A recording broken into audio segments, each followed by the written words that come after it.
नमस्कार दोस्तों, मैं हूं अभय सिंह और आपका स्वागत है आपके अपने YouTube channel current affairs for exam में। दोस्तों, अब हम बात करने वाले हैं गवर्नेंस की और गोवा के गवर्नेंस रिफॉर्म की।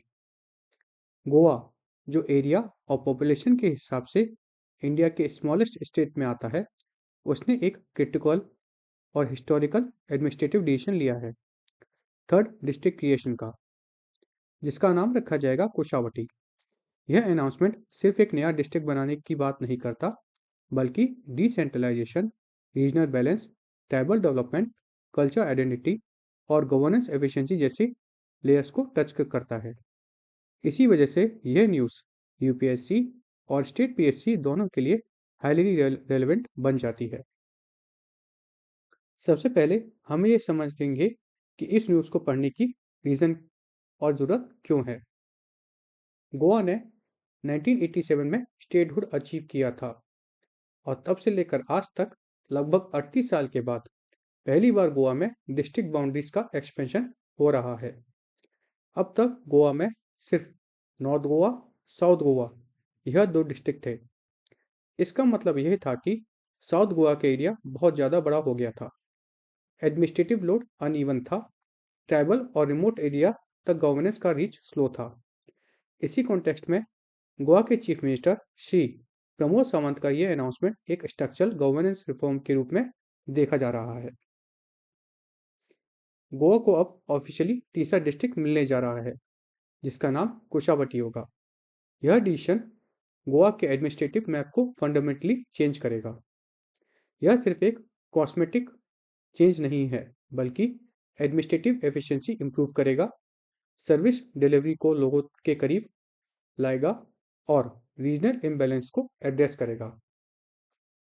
इस अनाउंसमेंट के साथ गोवा एक मैसेज दे रहा है कि छोटा स्टेट होने के बावजूद माइक्रो लेवल गवर्नेंस रिफॉर्म उतने ही ज़रूरी होते हैं जितने कि बड़े स्टेट्स में। नए डिस्ट्रिक्ट का नाम कोशावटी रखा गया है, जो एक एशियन रिवर के नाम पर है। यह रिवर प्रपोज डिस्ट्रिक्ट के कई हिस्सों से फ्लो करती है। इस नेमिंग का सिग्निफिकेंस बहुत डीप है। यह गोवा के इंडिजिनस हिस्ट्री को रिफ्लेक्ट करता है, ज्योग्राफी और कल्चर को कनेक्ट करता है, एडमिनिस्ट्रेटिव आइडेंटिटी को लोकल रूट से जोड़ता है। इंडिया में कई डिस्ट्रिक्ट हैं जो हिस्टोरिकल पर्सनैलिटीज, रिवर और एशियन सेटलमेंट के नाम पर जिनके नाम होते हैं, और कुर्शावती उसी ट्रेडिशन को कंटिन्यू करता है। यूपीएससी के लिए यहाँ एक सबल पॉइंट है। एडमिनिस्ट्रेटिव ज्योग्राफी जब कल्चरल ज्योग्राफी से अलाइन होती है तो गवर्नेंस एक्सेप्टेंस ज़्यादा होता है। कुशावती डिस्ट्रिक्ट को पूरी तरह साउथ गोवा डिस्ट्रिक्ट से कव आउट किया जा रहा है।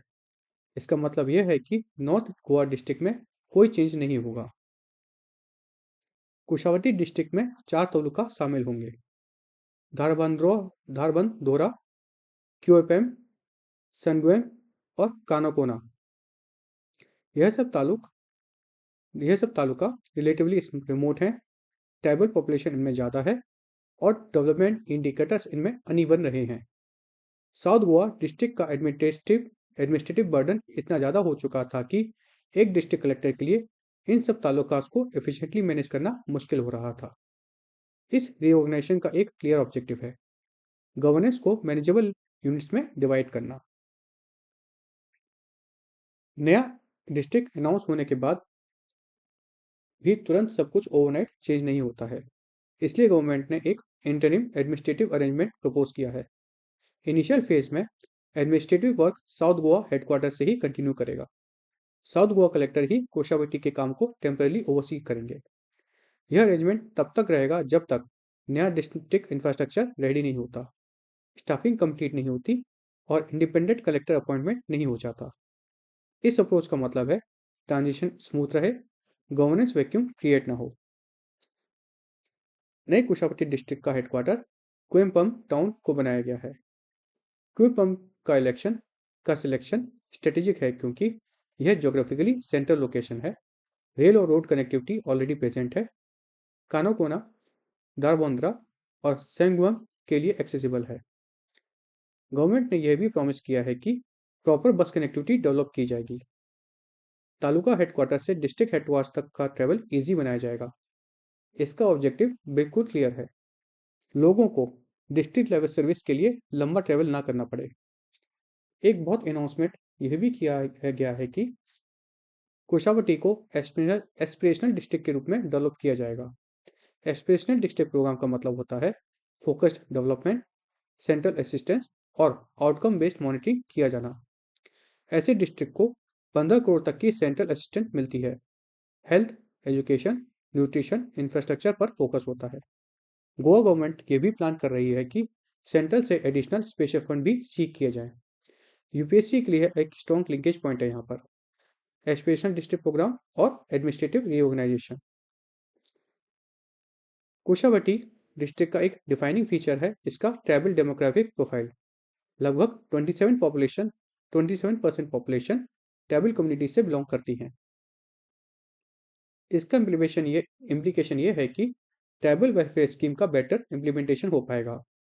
फॉरेस्ट राइट, लाइवलीहुड, एजुकेशन पर टारगेट फोकस हो पाएगा। गवर्नेंस आउटरीच रिमोट हैमलेट्स तक पहुंच पाएंगी। अर्लियर जब यह तालुका साउथ गोवा का पार्ट थे तब ट्राइबल एरियाज एडमिनिस्ट्रेटिवली प्रायोरिटी में पीछे रह जाते थे। अब एक सेपरेट डिस्ट्रिक्ट होने से ट्राइबल पॉपुलेशन और डेवलपमेंट गवर्नेंस का सेंट्रल एजेंडा बच सकता है। इस डिसीजन का गवर्नेंस सिग्निफिकेंस बहुत हाई है। यह प्रमोट करता है decentralized administration, localized decision making और फास्टर ग्रीवेंस रिड्रेसल। इंडिया के फेडरल स्ट्रक्चर में डिस्ट्रिक्ट एडमिनिस्ट्रेशन सिटीजन और स्टेट के बीच का सबसे इंपॉर्टेंट लिंक होता है। डिस्ट्रिक्ट साइज और पॉपुलेशन जितनी मैनेजेबल होती है उतनी ही गवर्नेंस इफेक्टिव होती है। इसलिए यूपीएससी के लिए टॉपिक पॉलिसी, गवर्नेंस, ज्योग्राफी और फेडरलिज्म सबका इंटरसेक्शन बन जाता है। अभी फिलहाल अनाउंसमेंट हो चुकी है, फॉर्मल गवर्नमेंट नोटिफिकेशन जल्द इश्यू होगा। उसके बाद staffing, infrastructure creation, independent collector appointment phase wise manner में किया जाएगा। यूपीएससी के लिए पॉसिबल एरियाज होंगे district creation process, role of state in administrative और reorganisation, aspirational district programme, tribal development governance, जिसके बारे में क्वेश्चन पूछा जा सकता है। मेंस आंसर में कुशावती डिस्ट्रिक्ट को एग्जाम्पल के रूप में कोट किया जा सकता है। डिसेंट्रलाइजेशन को फॉर इंक्लूसिव गवर्नेंस को कॉन्टेक्स्ट में दिया जा सकता है। इंटरव्यू में यह क्वेश्चन आ सकता है, can smaller administrative units improve governance efficiency. Goa का कुशावती डिस्ट्रिक्ट सिर्फ एक नया एडमिनिस्ट्रेटिव यूनिट नहीं है, यह एक एग्जाम्पल है कि even small states must evolve governance structure, culture, identity और एडमिनिस्ट्रेशन साथ चल सकते हैं। ट्राइबल और रिमोट रीजन्स को पॉलिसी प्रायोरिटी बनाया जा सकता है। इसलिए यह न्यूज़ सिर्फ गोवा के लिए नहीं बल्कि इंडिया के गवर्नेंस मॉडल के लिए भी एक लर्निंग केस है। फ्रेंड्स, आपको हमारा आज का सेशन फ्रूटफुल लगा तो लाइक, शेयर, सब्सक्राइब अवश्य करें। धन्यवाद। जय हिंद, जय भारत।